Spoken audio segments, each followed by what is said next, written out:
자, 오늘 요한복음 17장 20절 보겠습니다. 내가 비옵는 것은 이 사람들만 위함이 아니요 또 저희 말을 인하여 나를 믿는 사람들도 위함이니. 그러니까 예수님 당대의 어떤 사람들, 또 예수님 주변에 있는 사람들만, 제자들만 위해서 이 말을 하는 것이 아니라 또 제자들의 말 인해서 또 더 믿게 되는 또 다른 사람들도 위해서 예수님이 이런 말을 한다, 이렇게 이제 하시는데, 예수님이 이제 기도하는 거잖아요. 예수님의 기도가, 내가 기도하는 것은 이 사람들만 위하는 것이 아니라 나를 믿는 사람들도 위해서 내가 기도하는데, 예수님의 기도에서 아주 중요한 게 뭐냐면은 하나 되는 거예요. 하나가 되는 거예요.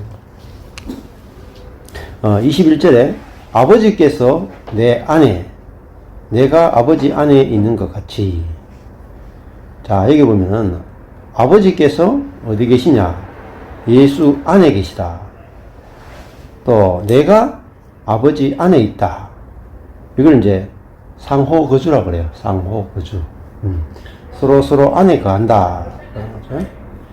아버지가 아들 안에 사시고 아들은 아버지 안에 있다. 이건 완전히 이제 하나가 되어 있다라는 거죠. 이 아버지와 아들은 하나다, 연합되어 있다, 이 말이잖아요. 자, 그것처럼 저희도 다 하나가 되어 우리 안에 있게 하사. 우리 안에, 그러니까 아버지와 아들 안에 있게 하사. 세상으로 아버지께서 나를 보내신 것을 믿게 하옵소서. 자, 세상이 하나님 아버지가 아들을 보내신 것을 믿게 하려면 어떻게 해야 됩니까?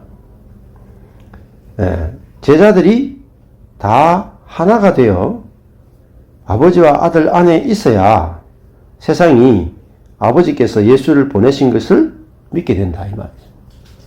그죠? 그러면 이 세상이 아버지가 예수를 이 땅에 보냈다라는 것을 믿게 하는 게 뭡니까? 전도잖아요. 그죠? 전도. 자, 전도에서 제일 중요한 게 뭡니까? 저희도 다 하나가 되어 우리 안에 있게 하사. 자, 이게 제자들끼리도 하나 되는 거죠. 하나 되는 거. 그리고 아버지 안에 있는 거, 그리스도 안에 있는 거 라는 말입니다. 여기서 하나 하는 건 헤이스, 이게 숫자적으로 하나예요. 하나가 된다. 이거는 이제 남자와 여자가, 남자가 부모를 떠나 둘이 사람이 연합하여 한 몸을 이룰지다 하는 그 말하고 같은 거예요. 하나가 된다. 이거는 이제 연합을 말해요. 연합. 자, 둘이 하나 되는 거. 예수님이 기도가, 내가 비옵는 것은 저희들이 하나가 되어서 아버지가 아들을 보내신 것을 믿게 하옵소서. 이게 예수님의 기도죠. 첫 번째는 하나 되게 하옵소서. 왜 하나 되도록 기도했느냐면, 그래야 예수를 아버지의 아들로 세상이 믿을 수 있기 때문이다, 이렇게 되는 거죠.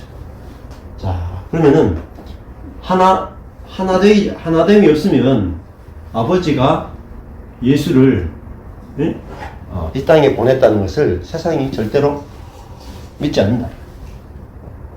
왜 그러냐? 그냥 예수 믿으면 구원받습니다, 이걸로는 세상이 예수님이 하나님의 아들임에서 믿을 수가 없어요. 뭐가 되었냐면은, 그죠? 저희가 하나 되는 거죠. 저희도 다 하나가 돼요. 저희도는 뭡니까? 교회죠, 교회. 저희도 다 하나가 돼요.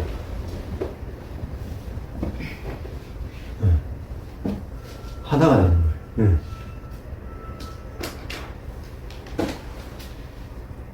자, 이 하나라 하는 것은 결국은 노력으로 하나 되는 게 아니에요. 우리 교회에 있는 성도들끼리 다 하나 된다. 자, 하나 되기 위해서 노력하자. 노력으로 절대 하나가 안 돼요. 성령이 하나 되게 하신 것을 우리가 봐야 하나임을 살 수가 있는 거예요. 보는 게 중요하단 말이에요. 아, 우리가 이미 하나구나. 이미 하나 돼 있단 말이에요. 하나 되기 위해서 노력하면 안 되고, 이미 하나인 걸 보는 거라. 본다는 말은 되어진 것을 보는 거예요. 그렇잖아요? 내가 하늘을 본다. 하늘이 있어야 볼 거 아니에요? 내가 차를 본다. 차가 있어야 볼 거 아니에요? 내가 휴대폰을 본다. 휴대폰이 있어야 볼 거 아니에요? 본다는 것은 이미 되어진 거죠. 마찬가지로 그리스도인과 그리스도인들이 하나 되기 위해서 노력한다.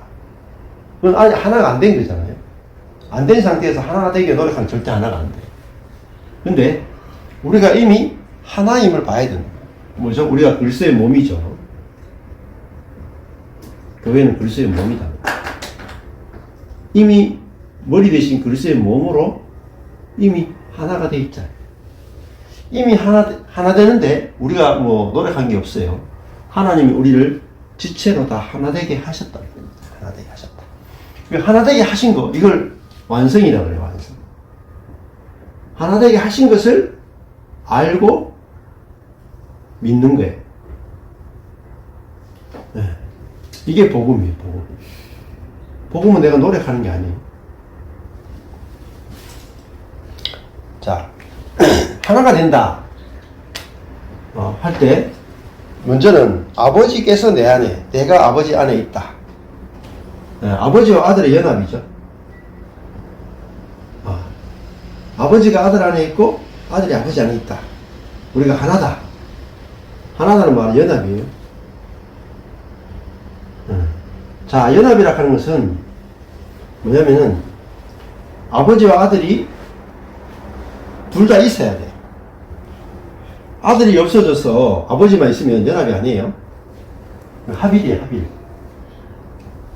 아버지와 아들이 분명히 둘이 있는데, 딱 연합하면은, 딱 하나야, 하나. 이게 연합이에요. 남자와 여자가 따로 있으면 둘이죠.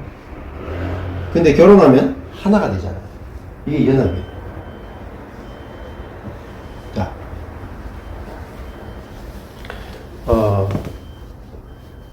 복음을 이제 설명할 때 연합에 대해서 연합이 아주 중요합니다. 연합. 연합을 알아야 되는데, 그 다음에 연합하고 그 다음에 우리가 포함, 그리스도에게 내가 포함되는 거. 어떻게 보면 연합이라 하는 것은 이건 이제 그리스도와 나, 그리스도는 신랑이고 나는 신부예요. 그거 신랑도 있어야 되고 신부도 있어야 되죠, 그죠? 떨어져 있으면 신랑 신부가 아니죠. 붙어 있어야 둘이 하나죠. 자, 둘이 하나 돼야 뭐가 나옵니까? 생명이 나와요. 그쵸? 신랑이 있다고 해서 생명이 안 나와요. 예수가 있어야 생명이 안 나와요. 신부가 있어야 생명이 어디서 나오느냐? 신부를 통해서 생명이 자라고 생명이 나오게 돼 있다. 자, 그러면 연합하려면은 전제가 뭐냐면은 그리스도도 있어야 되고 나도 있어야 돼. 자, 이게 중요하고, 포함하는 거하고 연합은 다른 거예요. 이건 아마 들어본 적이 잘 없을 거예요. 네. 이것도 오늘 제가 처음 하는 거예요. 처음 하는 거.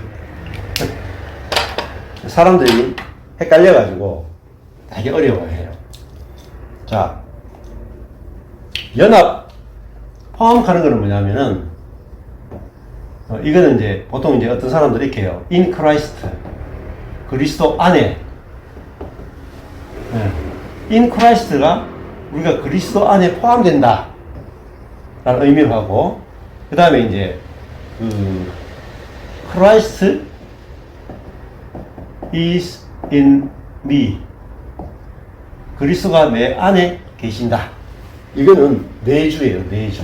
내 안에 사신다, 내주. 이게 사실은 연합이에요, 연합. 내주가 곧 연합이에요. 근데 그리스도 안에 in Christ, 그리스도 안에 포함된다. 이것은 내주도 들어가지만은 내주 이거를 이제 포함으로 설명을 많이 해요. 그래서 그리스도가 내 안에 사신다 하고 내가 그리스도에게 포함된다. 이 의미가 좀 달라요. 근데 둘 다 필요해요, 둘 다. 자, 그래서 성경에는 그리스도가 내 안에 사신다는 표현하고 그리스도 안에서라는 포함 표현이 같이 있어요. 두 개가 신약에 아주 중요한 표현인데 굉장히 중요한 표현이에요. 자, 그리스도 안에 포함된다는 의미는 뭐냐면 이 그리스도는 사람이신 그리스도예요. 십자가에 못 박히신, 십자가에 못 박힌, 네, 그래서 십자가 못 박혀 죽은 사람, 이분이 바로 그리스도예요. 그러니까 예를 들면은 우리 예수님이 어떤 분인가?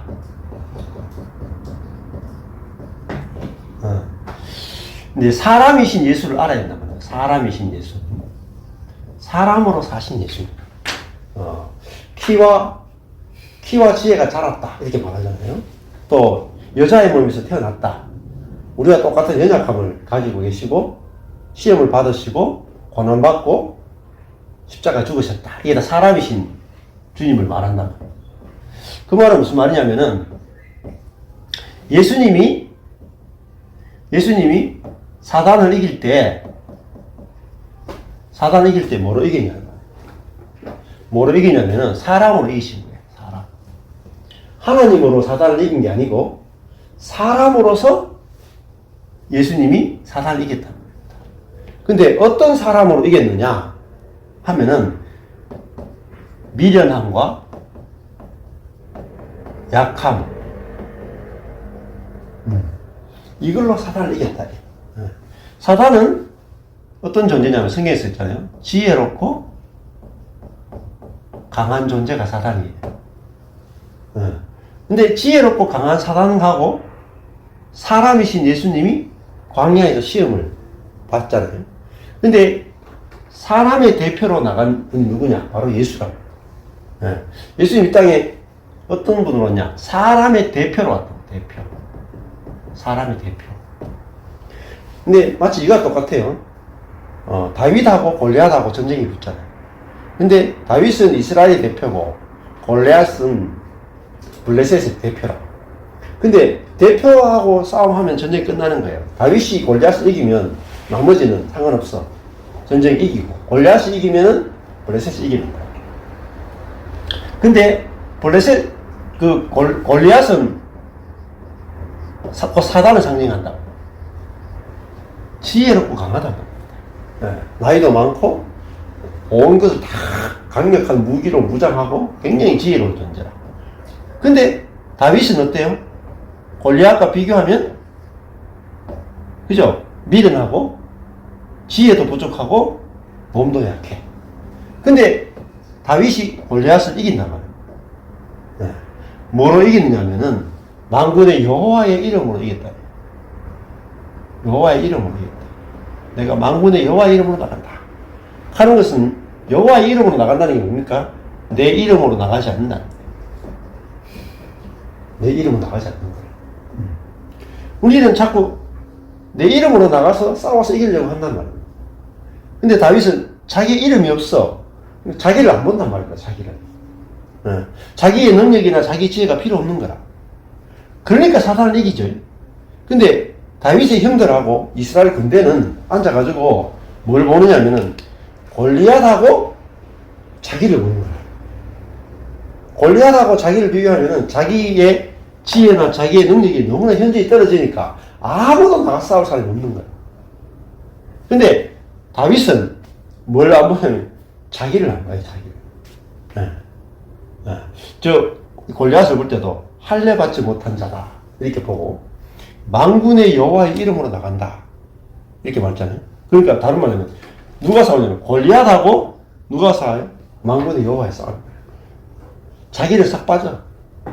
그래서 이긴 거예요, 다윗이. 예. 그래서 하나님이 다윗의 형제를 써가지고 골리앗을 이긴 게 아니라 제일 동생 8번째 7이라는 숫자에서 빠져나간 8이 부활의 숫자예요. 그리고 7이라는 첫 창조 안에 들지 않는 사람이에요.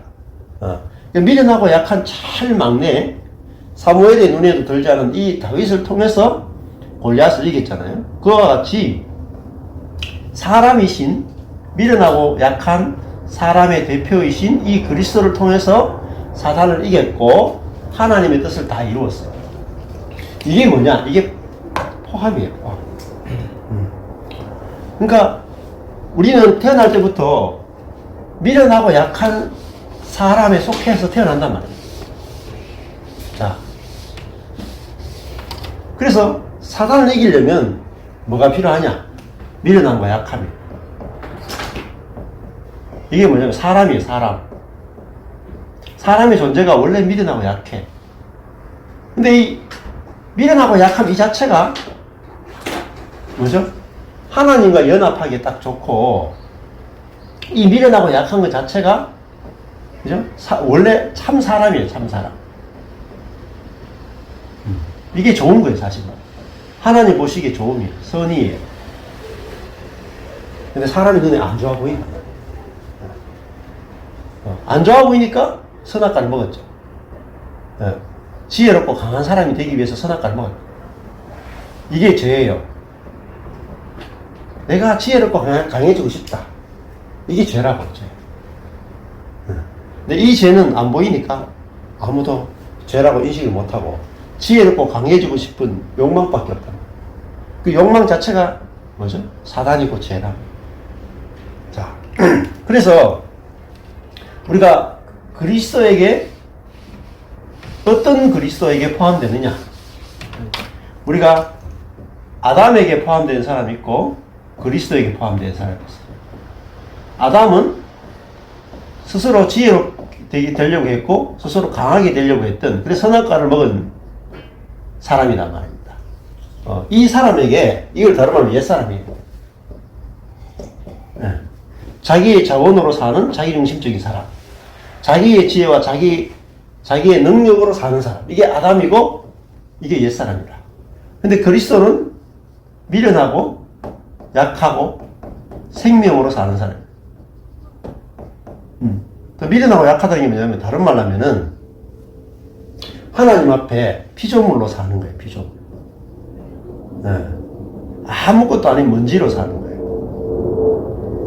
근데 이 아무것도 아닌 피조물이고 아무것도 아닌 먼지가 뭐죠? 하나님의 아들이다. 하나님의 아들.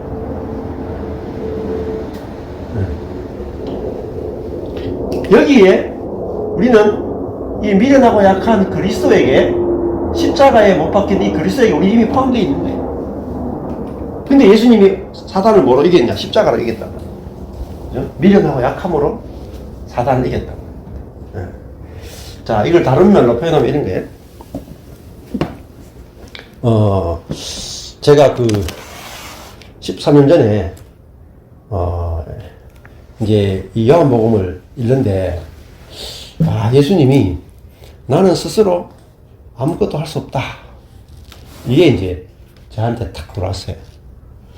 근데 그전에는 저는 예수님을 사람이라고는 했지만 늘 하나님으로만 생각하고 살았어요.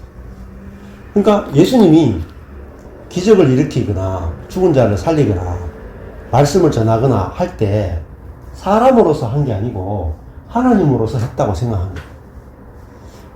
그러니까 하나님으로서 기적도 일으키고 죽은 자도 살리고 말씀도 전하고 십자가에 죽고 이렇게 생각하니까 내가 거기에 포함이 안 되는 거야. 그리고 그러면은 나는 사람이니까 기적도 행할 수 없고, 사람이니까 능력도 행할 수 없고, 사람이니까 하나님 뜻도 이루어 드릴 수도 없고, 다 사람인 것 자체가 이제 문제가 되는 거야. 그런데 요한복음을 이렇게 딱 보면서, 예수님은 하나님으로서 사단을 이기고 아버지의 뜻을 이룬 분이 아니라 미련하고 약한 사람으로서, 사람이기 때문에, 다른 말 하면 여자이기 때문에 남자의 생명을 받아서 생명을 나타낼 수 있었구나. 영적으로 보면 예수님은 아버지와의 관계 속에서는 여자라. 아버지는 남자로. 여자는 되는 거잖아요. 그래서, 야, 내가 십자가에 못 박히신 그 예수님처럼 내가 미련하면 되는구나. 약하면 되는구나. 오히려 그 미련하고 약한 것이 내 자신을 못 드러내지만은 하나님을 드러내기에는 정말 온전한 것이구나. 이게 다 보였단 말이에요. 보이니까 뭐가 달라지겠어요? 나의 미련함이 좋아 보이고 나의 약함이 좋아 보이는 거예요. 그 십자가는 또 뭐죠? 실패죠. 그죠? 약하다는 게 뭐예요? 실패한 거잖아요. 능력이 하나도 없음이잖아요. 십자가 달린 사람만큼 능력이 없는 사람이 없단 말이에요. 딱 달려가지고 죽어버렸잖아요. 죽은 사람은 능력이 1도 없어요. 자, 자기 능력이 0%인데 하나님의 능력이 예수를 통해서 다 드러나는 거야. 그러니까 이 능력이 0%, 지혜가 0%인 이 십자가 못 박히신 그리스도가 바로 하나님이 기뻐하시는 참 사람이고 하나님은 이 사람과 연합하기를 원하시는구나. 이걸 알게 된 거예요. 이걸 딱 알고 나니까 제 자신을 보는 게 확 달라지더라고요. 나의 미련함과 나의 약함과 나의 실패가 하나님 쓰시기에 가장 좋은 것이구나. 이렇게 알아지니까, 예, 제가 성도를 볼 때도, 우리 성도들도 저렇게 약하고, 저렇게 미련하고, 저렇게 부족한데, 저게 하나님 쓰시기에 온전한 거구나. 이렇게 이제 보여지더라고요. 이게 뭐냐면 포함이에요, 포함. 사람이신 그리스도에게 우리가 포함된다 하는 거예요. 자, 근데 이게 복음의 한 축이에요. 사람이신 그리스도, 사람이신 예수님에게 우리가 포함되는 거예요. 이게 복음의 아주 중요한 하나의 축이에요. 근데 여기서 끝나면 안 된다. 여기서 끝나면 뭐가 안 되냐면, 포함해서 끝나면은 연합으로 못 가요. 연합으로 못 가. 자, 잘 들어봐요. 이거 어려울 수도 있어요. 연합으로 못 가. 왜냐면 예수님이 십자가에 못 박혀 죽었죠. 네. 사람으로 죽었던 거예요. 근데 예수님이 십자가에 못 박혀 죽었는데 그 다음에 뭐예요? 죽은 다음에 뭐예요? 부활이 있죠. 부활이 있어요. 네. 부활은 이 십자가에 못 박혀 죽은 예수가 사흘 만에 하나님이 이 분을 살리셨단 말입니다. 네. 완전히 새로운 존재로 새 피조물로 살리신 것이 부활이에요. 그러니까 이 부활은 예수님이 살렸다는 건 뭐겠어요? 지금 살아있다는 거잖아. 그죠? 살아있다. 부활해야 살아있는 거예요. 자, 살아있어야 예수님이 우리가 이래 있으면 우리 속에 예수님이 내주할 수 있다. 부활해가지고 승천해서 우리에게 성령을 보내신 이 예수 그리스도가 성령으로 우리 안에 내주하신다. 이게 연합이에요. 예수가 어디 사느냐? 우리 안에 내주에 사신다. 근데 내 안에 내주에 사시는 요 분이 뭐냐? 진짜 참나예요. 네. 자, 보시면은, 근데, 그래서 우리는 내가 예수 그리스도에게 포함되는 것은 미련하고 약한 사람으로서, 미련하고 약한 같은 피조물로서 예수 그리스도의 십자가의 죽음에 포함돼요. 그런데 이 예수 그리스도가 죽었다가 반드시 부활해야 돼. 부활해야 우리 안에 내주할 수 있는 거예요. 근데 여기서 거치는 사람들이 있다. 그 부활이 뭐냐? 자유주의 신학자들은 부활을 어떻게 설명하냐면 이렇게 설명해요. 부활이 뭐냐면은 예수님이 죽었단 말이에요. 십자가에 죽었는데 제자들 마음속에서 부활하는 거야. 네. 실제적인 부활이 아니고 내주가 아니고 제자들의 마음속에서 부활하는 거야. 마음속에서 부활하는 거야. 실제적 부활하고 마음속의 부활은 달라요. 예수님이 십자가에 못 박히신 이 예수가 사실은 하나님의 아들이었구나. 이걸 깨닫는 거죠. 이걸 깨달으면은 십자가에 못 박히신 그 사람이 하나님의 아들이었구나 하고 깨달으면은 그 마음속에서 이 십자가에 못 박히신 예수를 하나님의 아들로 증거하고 싶은 마음이 생긴다. 와, 그분이 진짜 하나님의 아들인데 우리가 모르고 죽였구나 하고 그 예수가 죽었던 예수를 진짜 하나님의 아들로 깨달아서 그걸 전하는 게 부활이라고 생각하는 거예요. 이게 자유주의예요, 자유주의. 그러니까 예수님이 실제로 부활했어요, 안 했어요? 무덤에서 부활은 안 했단 말입니다. 자유주의 쪽에서는. 어디서 부활했느냐? 죽음으로 끝났는데 제자들 마음속에서 예수가 살아난 거지. 그게 자유주의에서 해석하는 부활의 해석이에요. 어렵습니까?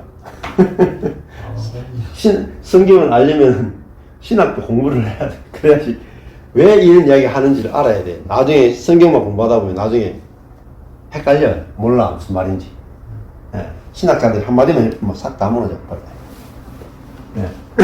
자, 처음에는 성경만 공부하면 다 되는 줄 알지만 왜 신학을 알아야 되는 이유가 신학도 다 성경에서 나왔어요. 성경 해석하다가 나온 게 신학이에요. 성경 깊이 들어가면 다 신학이에요, 신학. 그러니까, 예를 들어가지고,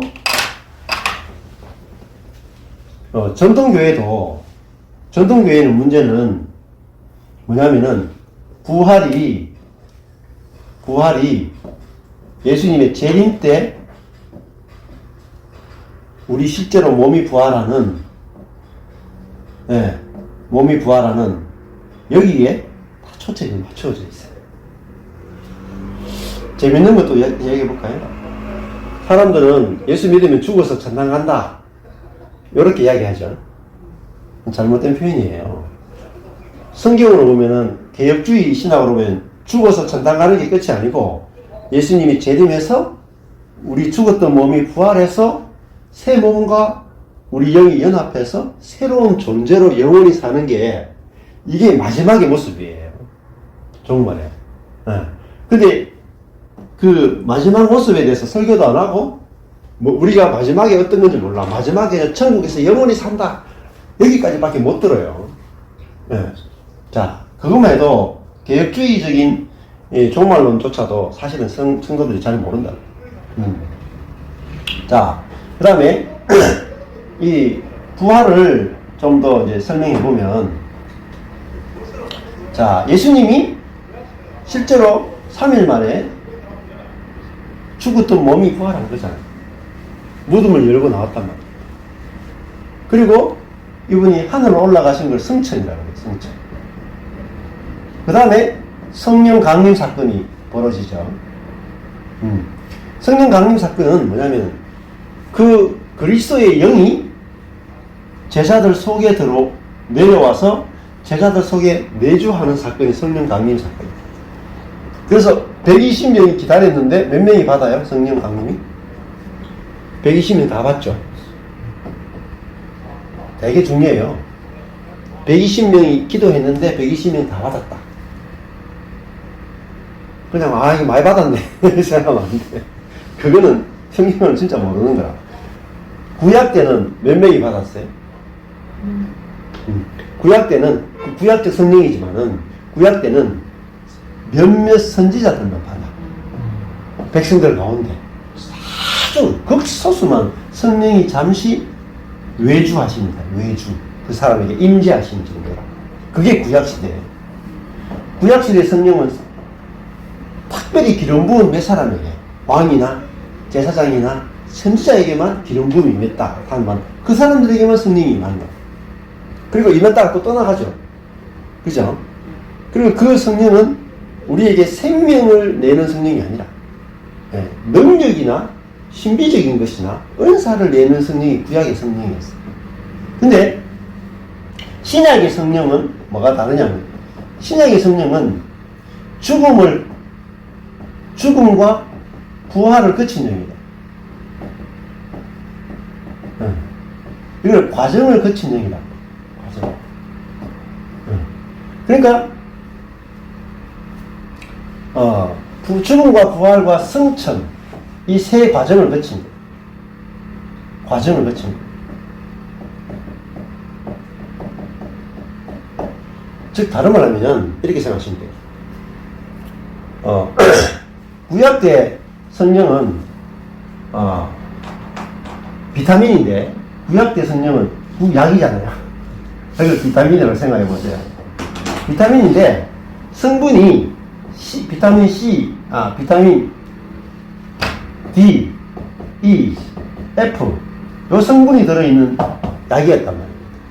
근데 신약에 보면은 성령이 비타민에다가 성분이 A, B, C 성분이 새로 들어오는 거야. 그리고 원래 있던 D, E, F가 있지만 최고 중요한 게 비타민 A, B, C 성분이 들어있는 약, 성령이 우리에게 오신 거예요.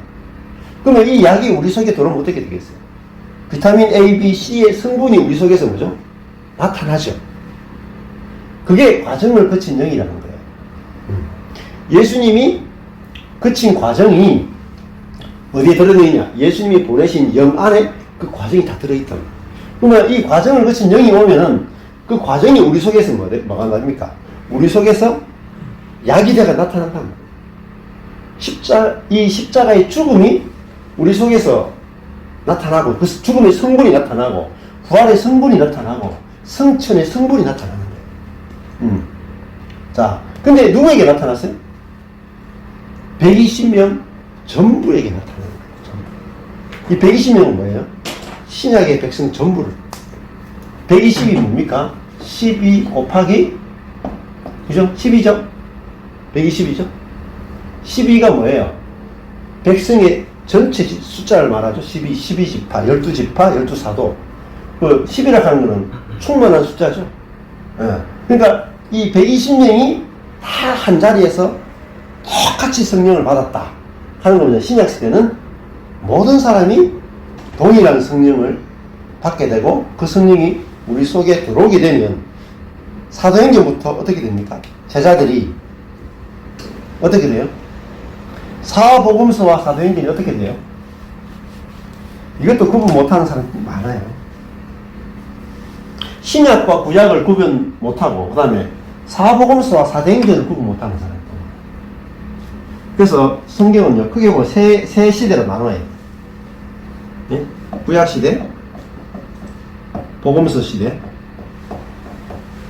사도행전 시대. 세 시대로 나눠요. 그죠? 네. 네. 이 복음서 시대의 제자들은 어때요? 복음서 시대의 제자들은 구약의 백성들과 똑같아요.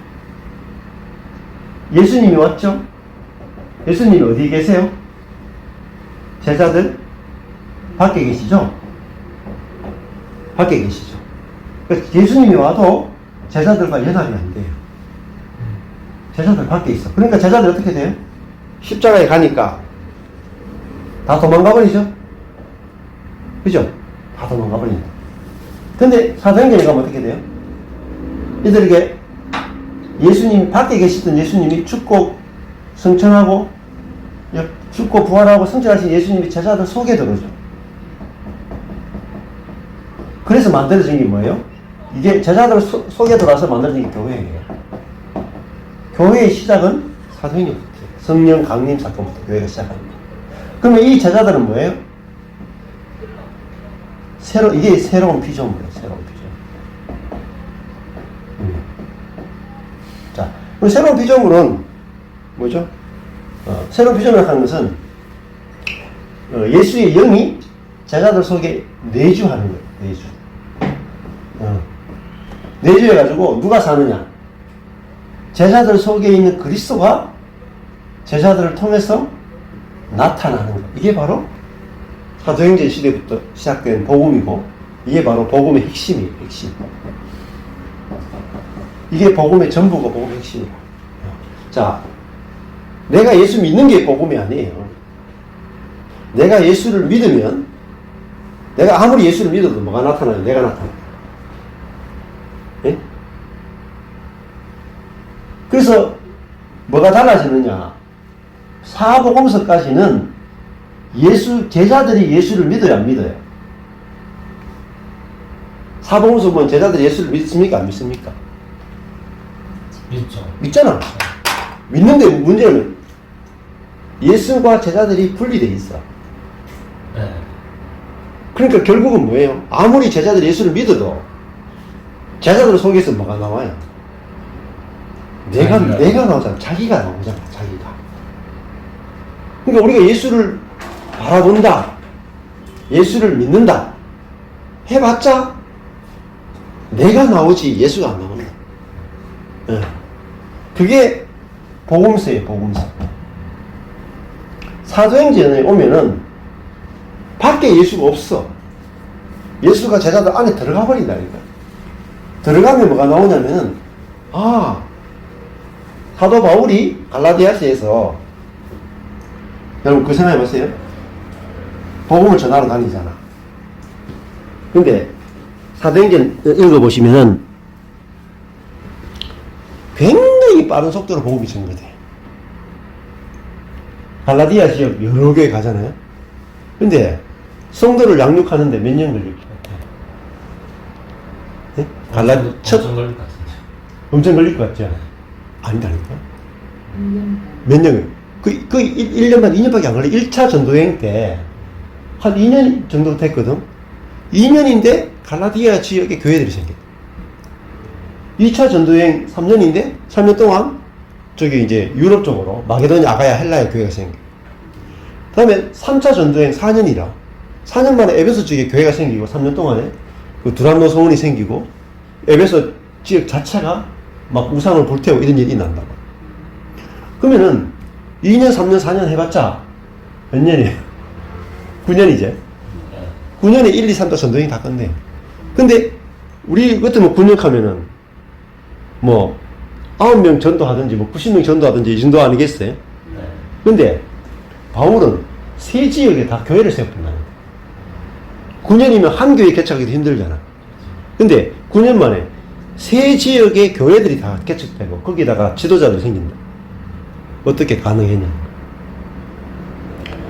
그게 뭐냐면 복음 자체가 우리가 지금 전하는 것과 다른 복음이다. 무슨 복음이냐면은 사도행전의 복음이다. 뭐냐면은 내가 예수를 믿는 게 아니라고.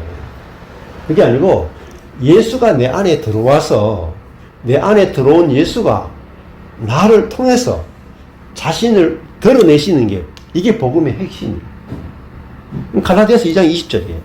그러니까 내가 나로 살 필요가 없는 거라. 내 안에 있는 예수가 내 진짜 생명이고 내 전부예요. 그럼 예수가 나타나면은 예, 어서오세요. 끝나는 거라. 이게 복음의 핵심이에요. 자,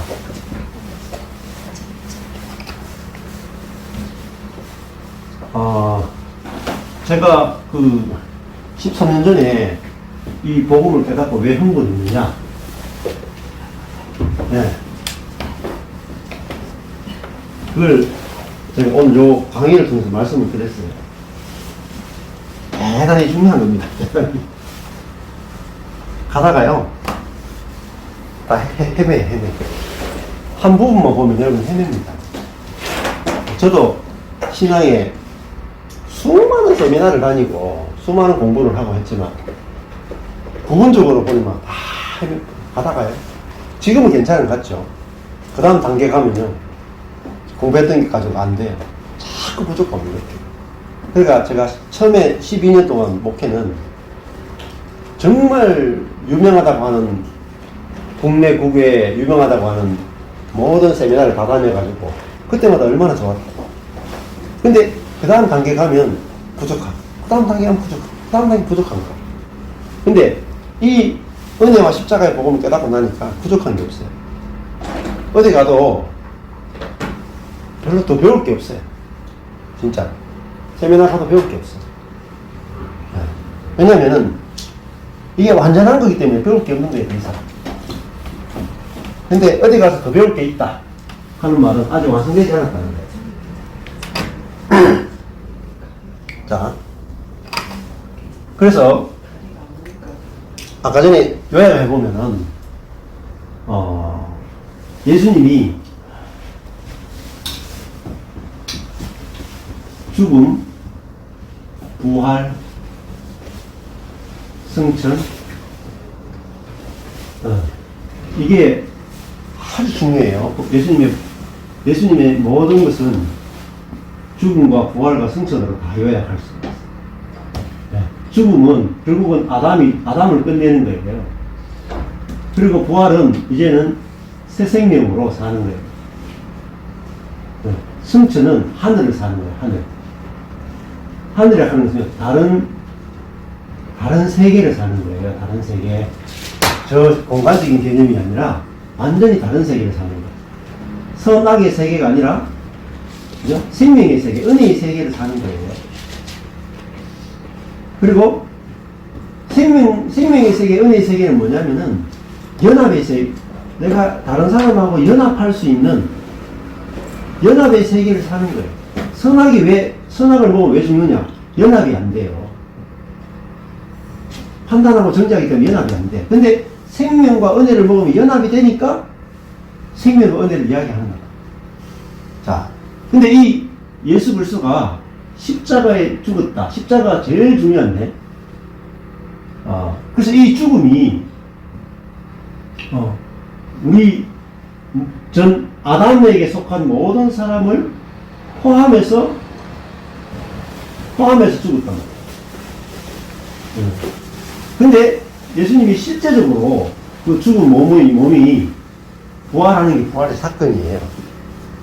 근데 이 예수님이 부활해야, 그죠? 하늘에 올라갈 수 있겠죠, 그죠? 부활해야 하늘에 올라갈 수 있고, 하늘에 올라가야 그 다음 뭘 할 수 있느냐면 우리에게 아버지가 약속한 성령을 보낼 수가 있어요. 그래서 죽음과 부활과 승천과 성령을 보내시는 사건은 다 연결이 다 돼 있어요. 연결이 다 돼 있어요. 빼면 안 돼요. 그 성령이 그러니까 우리 다음에 사도행전에 가면은 사람이 나오잖아요. 그러면 이 성령이 어디 와야 되냐면 우리 사람들 속에 들어와야 돼요. 이 성령이 내주예요, 내주. 성령이 내주하려면은 예수님이 반드시 부활해야 돼요. 자, 근데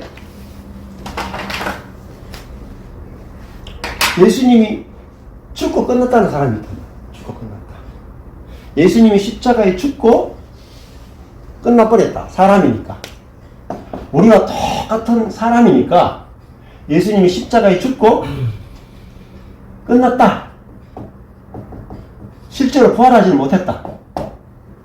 이거는 신화다. 부활은 신화다.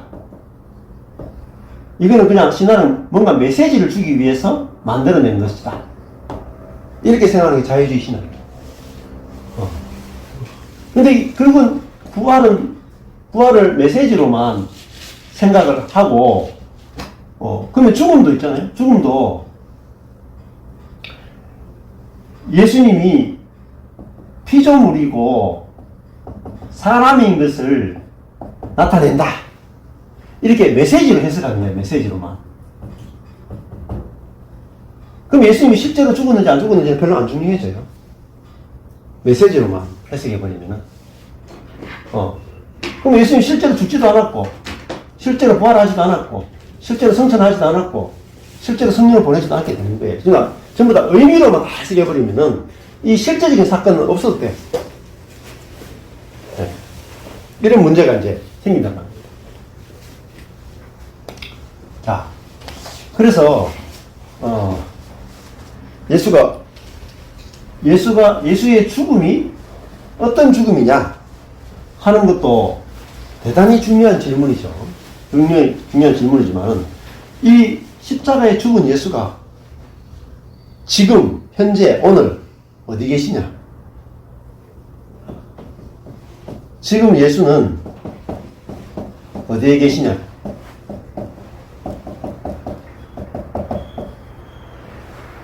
실제로 지금 예수는 살아있느냐? 실제로. 네. 근데 우리가 보통 신앙생활 하는 사람은 예수님 하늘에 계시다. 하늘에 있다.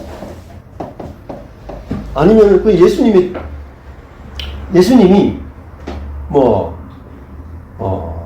내 안에 있다고 생각하는 게 아니라, 예수가 내가 그냥 포함되어 있다 정도로만 아는 사람도 있다. 예수님 그냥 사람으로 살다가 결국은 죽으셨구나. 이게 끝나는 사람이 있단 말이에요. 근데 결국은 어디까지 와야 되냐면은, 예수님은 죽었다가 부활하고 성천한 다음에 우리 속에 들어와서 내 안에 내주하신다. 이걸 말해주는 게 뭐예요? 포도나무와 가지다. 포도나무와 가지의 비유에 요한복음. 자, 보세요. 예수님이 포도나무면은, 포도나무가 죽고 끝났으면은 가지는 어떻게 돼요? 가지도 죽는 거라, 그죠? 포도나무가 죽었다가 부활해야 살아있는 산 포도나무에 붙어야 우리도 산 가지가 되죠. 그렇잖아요? 자, 이거 조금 더 설명해볼게요. 두 가지를, 자, 의미론적, 실존적 해석과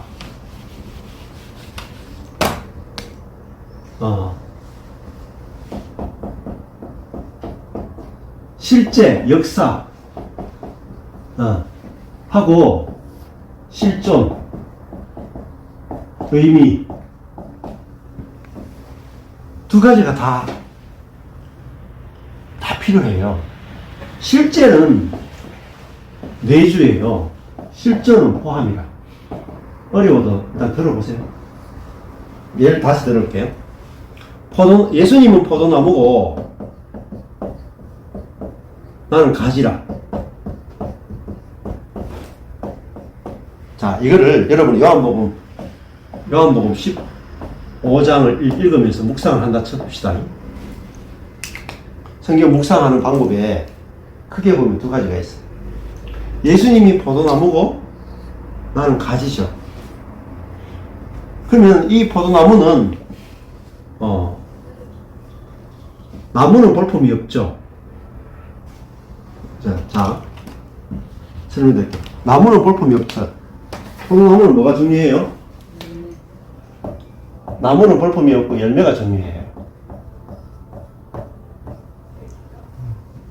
그러니까 예수님 포도나무를 그랬으니까 예수님은 그 나무는 볼품이 없는데, 그 인생은 볼품이 없는데, 험보할 만한 것이 없는데, 그분에게서 나는 열매는 굉장히 맛있죠.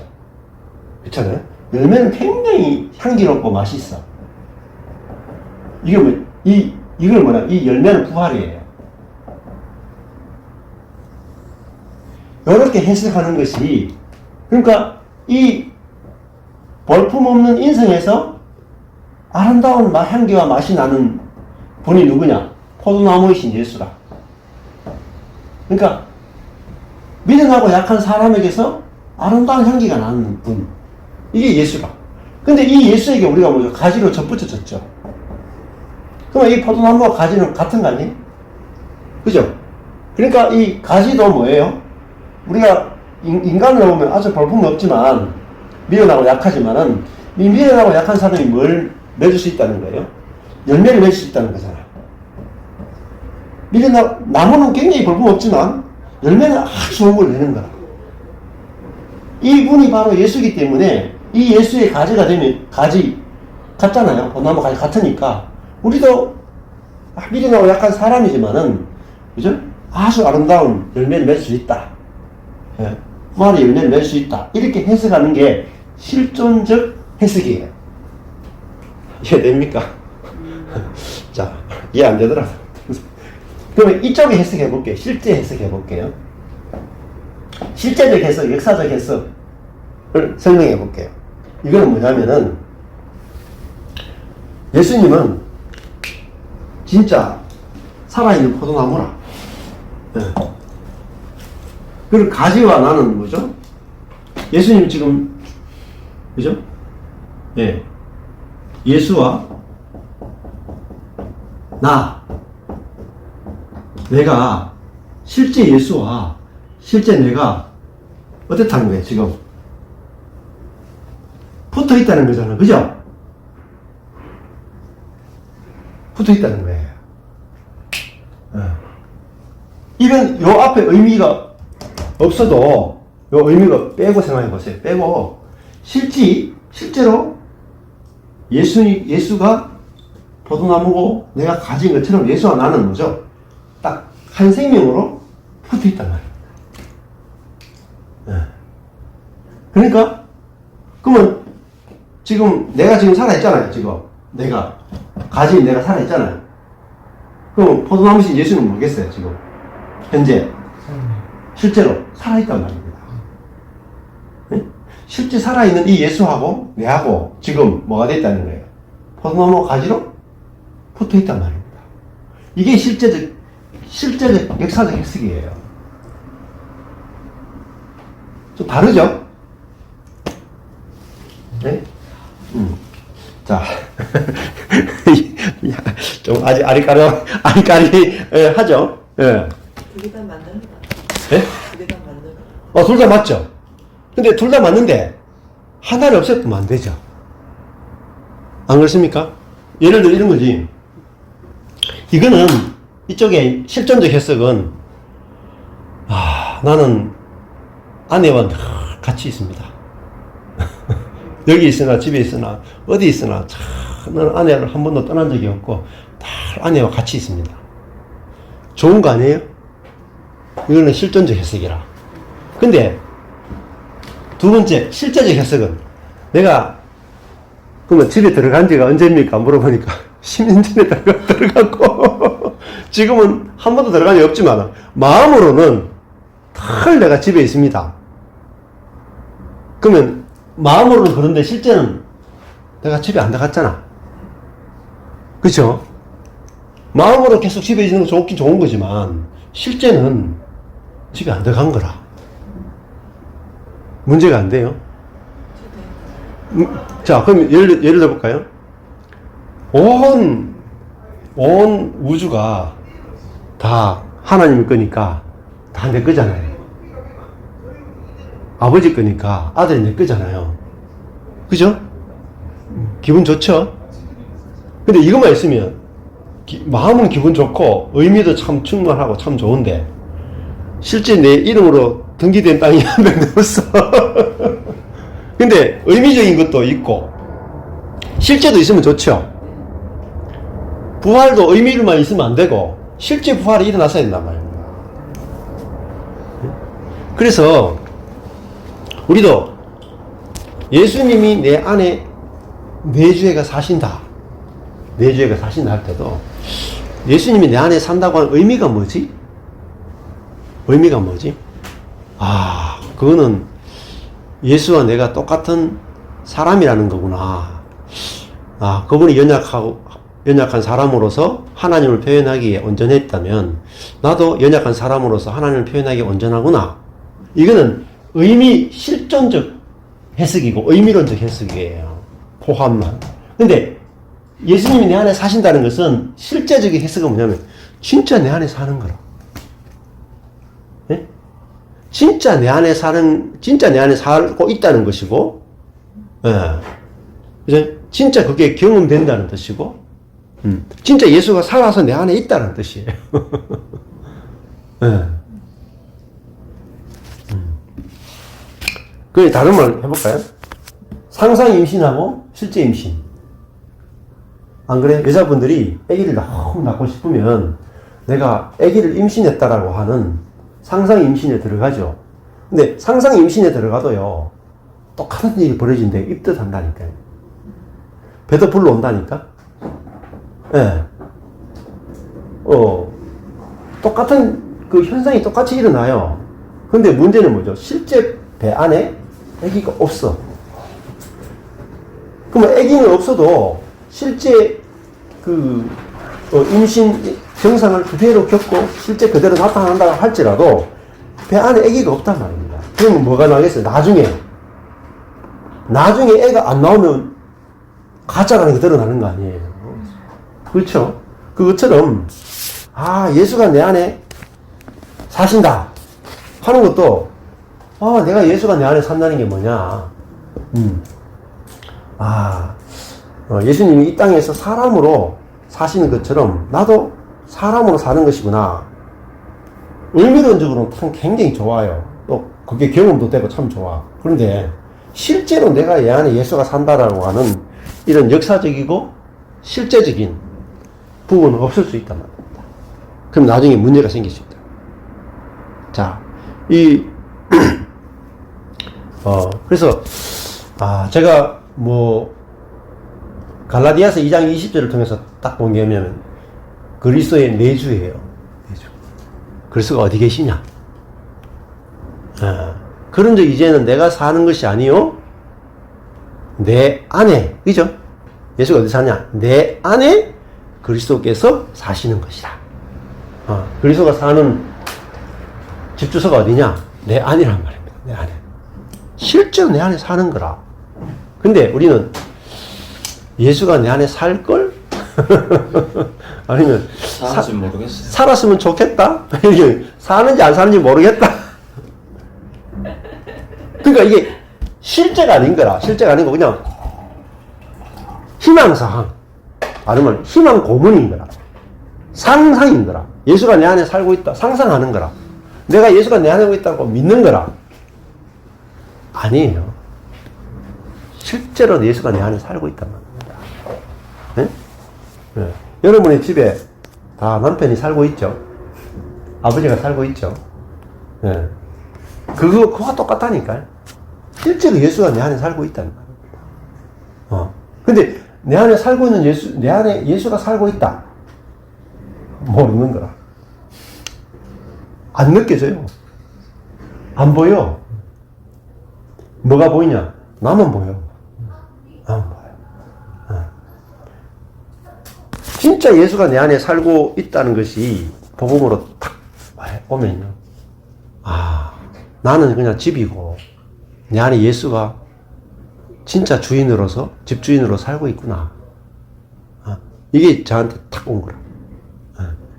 자, 그래야 진짜 내 안에 예수가 살고 있어야 이게 알아져야 나를 안 봐요. 내 안에 예수가 안 살고 있다는 걸 모르면 계속 누구를 보느냐? 나를 보는 거라. 내가 선하냐? 내가 악하냐? 내가 능력이 있느냐? 내가 능력 없느냐? 안 볼 수가 없어요. 네.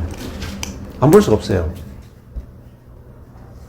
그러니까 그런 사람들이 너는 왜 그러냐 이렇게 말하는 사람은 네. 그렇다고 봐야 되나? 네. 저도 뭐 하긴 너는 왜 그러냐고 할 때가 있고 그렇죠. 또 그동안 많은 사람 그렇죠. 목회자들 그리스도인의 삶은 내가 예수님을 위해서 사는 게 아니에요. 잘 들어야 돼.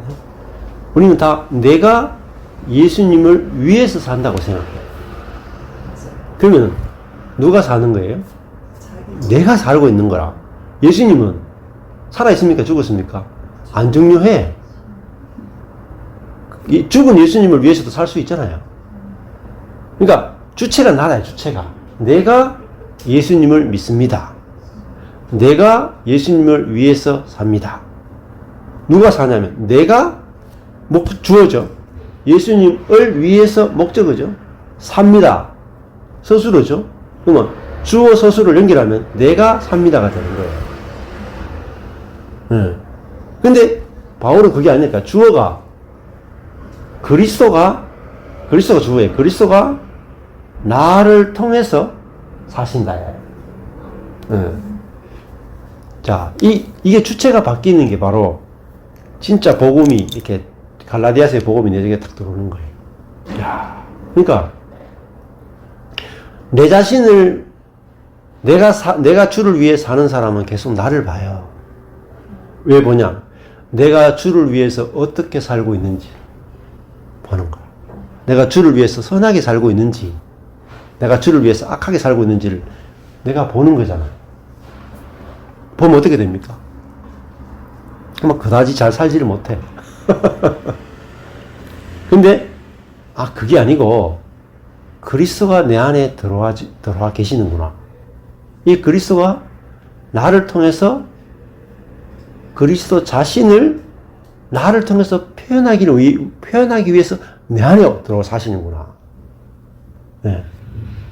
그러니까 내가 그리스도를 표현하는 게 아니고 내가 그리스도를 표현한다. 그러면 누가 내가 표현한다가 되잖아요. 그렇죠? 그리스도가 나를 통해서 자신을 표현하시는 거예요. 우리는 뭐죠? 그리스도가 자신을 표현하는 도구예요. 이런 거예요. 그리스도는 화가예요. 화가고 나는 뭐죠? 붓이고 캔버스야. 그러니까 그리스도가 나라고 하는 붓과 나라고 하는 물감과 나라고 하는 캔버스를 통해서 자신의 어떠함을 표현하는 그게 우리의 인생입니다. 네. 그러면 뭘 보겠어요? 그리스도를 보는 거란 말이에요. 그리스도. 내 안에 있는 그리스도가 그리스도가 어떤 분이면 이 붓과 캔버스와 물감을 통해서 자신을 어떻게 표현할지를 보는 거예요. 자, 우리나라에 그 화가들이 있잖아요. 화가들이 있는데 화가들이 우리나라에 그 유명한 그 비디오 아티스트라고 백남준 씨가 있잖아요. 혹시 아세요? 백남준 씨. 그 비디오를 가지고 아트를 만들었는데 일본 여자하고 결혼해 가지고 살고 하는데 그 일본 여자도 아주 이 예술 가중에도 아주 유명해요. 그래가 피아노 연주회 같은 거 이렇게 사람들 다 모아놓고 그 공연 예술을 하거든요. 피아노 한 대 다 갖다 놓고 나와가지고 망치로 피아노 막 깨부수는 게 예술이라. 그렇게까지도 했거든요. 근데 백남준 씨가 자기를 표현할 때는 비디오를 통해서 자기를 표현한단 말입니다. 그러니까 그 비디오는 어서오세요. 예. 그러니까 그 백남준 씨는 비디오를 통해서 자기의 예술을 표현하잖아. 근데 추사 김정희는 글씨를 통해서 자기를 표현하잖아요. 김홍도는 그죠? 그냥 아주 일반 서민들의 모습을 수묵화로 표현하잖아요. 신사임당은 아주 채색 색깔을 넣은 붓으로 꽃, 나비 이런 것들을 정물을 표현한단 말입니다. 그러니까 우리가 생각해야 되는 건 뭐가 생각하냐면 내 안에 예술가이신 그리스도가 살고 있는데 나라고 하는 재료를 가지고 자신을 어떻게 할까? 그걸 아는 게 성경 공부의 재미예요. 그러니까 그리스도를 김홍도라고 생각하면 김홍도처럼 내 자신이 표현될 거고, 그죠? 내 안에 있는 예수님을 피카소라고 생각하면 내가 피카소처럼 표현된다고 해요. 내 자신을 내 안에 있는 그리스도를 백남준 씨라고 생각하면 백남준 씨로 표현되는 거라. 자, 내 안에 있는 그리스도가 사사와 같은 분이다. 내 안에 있는 그리스도가 사사다. 그러면은 내 자신이 뭐로 표현되겠어요? 사사로 표현되겠죠. 근데 내 안에 있는 그리스도가 어린 양이시다. 그러면은 나는 뭐로 표현돼요? 어린 양으로 표현되는 거라. 그래서 나를 아는 것도 중요하고 그리스도를 아는 것도 중요한 거예요. 그리스도가 어린 양이신 그리스도란 말입니다. 미련하고 약한 사람이신 그리스도가 내 안에 들어와서 살고 계시단 말이에요. 근데 그 그리스도가 나라고 하는 사람을 통해서 자신을 표현하는 게 뭐냐면 통치예요. 그리스도가 나를 통해서 자기를 표현하고 우리를 통치하는데 뭐라고 표현하냐면 자기의 연약함과 미련함을 내어놓음으로 통치하는 거란 말입니다. 그러니까 통치의 방법이 다르죠.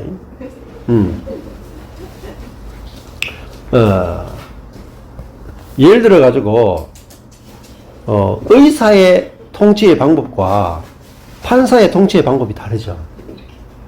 내 안에 있는 그리스도가 판사냐, 내 안에 있는 그리스도가 의사냐에 따라 가지고 표현되는 게 다르단 말입니다. 그러면 우리 안에 있는 그리스도는 판사가 아니고 우리 안에 있는 그리스도는 의사란 말입니다. 예수님이 나는 의사로 왔다 했죠. 의사로 왔으니까 그 의사이신 그리스도가 내 안에 들어오면은 내가 뭐로 표현되냐면 의사로 표현되는 거예요. 내가 의사이기 때문에 의사를 표현하는 게 아니고 내 안에 있는 그리스도가 의사니까 나와 연합되면은 사람을 살리는 쪽으로 표현이 된단 말입니다. 근데 내 안에 있는 그리스도가 재판장이라고 생각하면은 나는 사람들을 보면서 선악으로 재판하는 사람으로 표현이 되는 거예요. 그게 통치의 도구가 되는 거라. 그래서 내가 사는 게 아니고 내 안에 그리스도가 산다라는 말은 내 안에 있는 그리스도는 의사이고 나는 뭐예요? 칼이에요. 칼이란 말이에요. 근데 내가 칼인데 내 안에 있는 그리스도가 의사면 그 칼은 뭐죠? 살리는 쪽으로 쓰인단 말입니다. 같은 칼인데도. 근데 이 내 안에 있는 그리스도가 강도면 죽이는 쪽으로 쓰겠습니다. 그러니까 내가 칼이냐 꽃이냐가 중요한 게 아니다니까요. 우리는 내가 칼이 아니라 꽃이 되기를 원한단 말입니다. 근데 내가 꽃이라도 사람을 살릴 수 없어요. 병원에 있는 사람이 한테 우리가 가서 꽃 준다고 사람이 살아나는 게 아니잖아. 병원에 있는 사람한테는 칼이 필요한 거라. 그렇잖아요? 그러니까 내가 칼이냐 꽃이냐가 중요한 게 아니고 내 안에 있는 그리스도가 그죠? 의사냐? 병원을 방문하는 손님이냐? 그거죠. 그리고 내가 사느냐 그리스도가 사느냐가 중요한 거예요. 그래서 그리스도가 진짜 나다 참 자하다 하는 표현은 그리스도가 진짜 내 안에 사시는 집 주인이고 나는 그 집이단 말입니다. 그래서 그 집은 그 주인을 표현하는 거예요. 도구로 존재하는 거예요. 그래서 나는 아무것도 아니구나. 그렇게 알아야 되는 것이 아주 중요한 거죠. 자, 여기까지 먼저 수시간 하겠습니다.